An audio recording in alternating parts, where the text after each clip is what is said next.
Stevens. Thank you, Mr. Holloway. It is always a pleasure to serve under your chairmanship. As the member who has the privilege of representing the Govan shipyards, which are in my constituency, it's a pleasure to speak in this debate, and I thank my honourable friend for Western Bartonshire for securing it. Now, there remains a number of questions which will be asked this afternoon, Mr. Holloway, but I think possibly the simplest one could best be described as, does 8 plus 5 equal 13?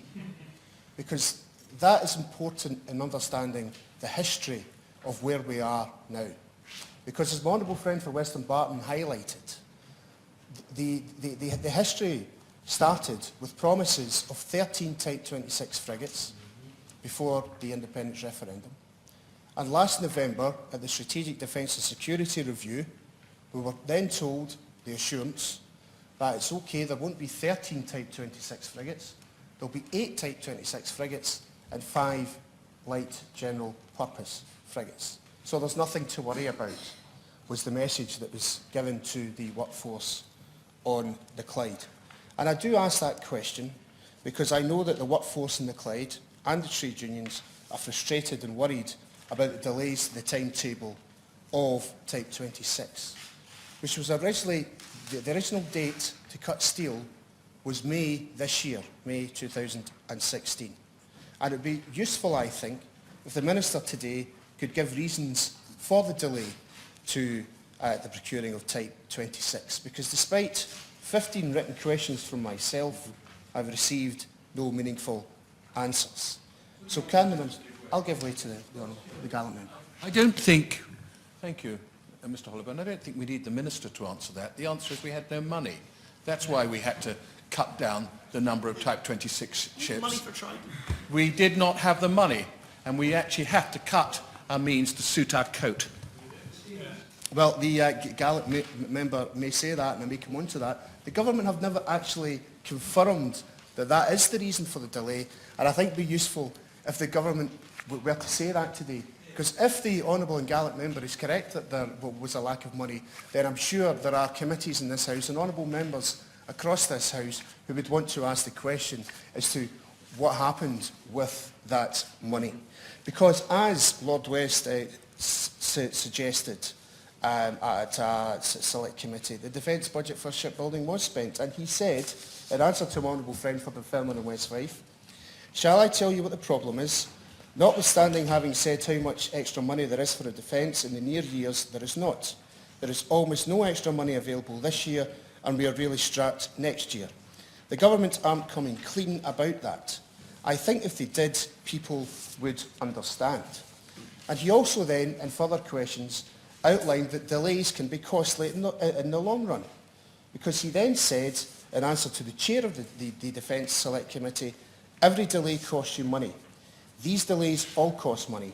You need a steady drumbeat of orders to keep high-tech industries going. Our complex surface warship building industry, like the submarine one, needs a steady drumbeat of orders." So can I ask the Minister... Of course.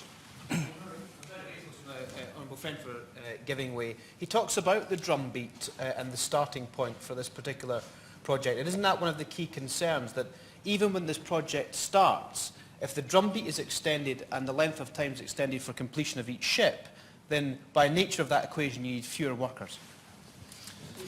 Well, I think that that is not just a concern held by my honourable friends, but also myself, and crucially, I think, the trade unions and the workforce on the Clyde. Because I think that what I would like to ask the Minister is another question.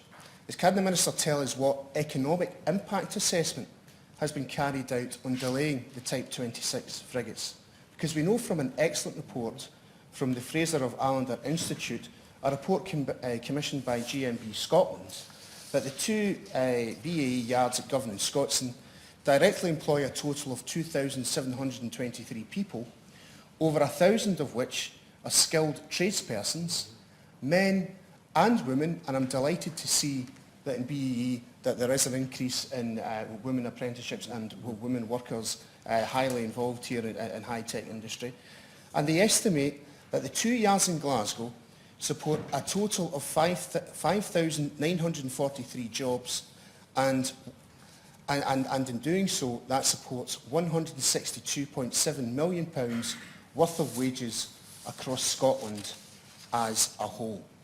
So I'd be grateful also if the Minister could confirm, going back to my original 8+5 question, if she could confirm that the general purpose frigates will also be built on the Clyde, as confirmed by the former Prime Minister in the Strategic Defence and Security Review in November 2015. Now, we know that there's a national shipbuilding strategy, Mr Hollowborn. We know that that's to announce soon, and I'm looking forward to that when it comes. But I do want to reiterate once again, Mr Hollowborn, the frustrations of the workforce cannot be underestimated. They want to build ships. They want a long-term future for the Clyde, a future that will begin with cutting steel for Type 26, and I look forward to the Minister's reply to my questions. Thank you.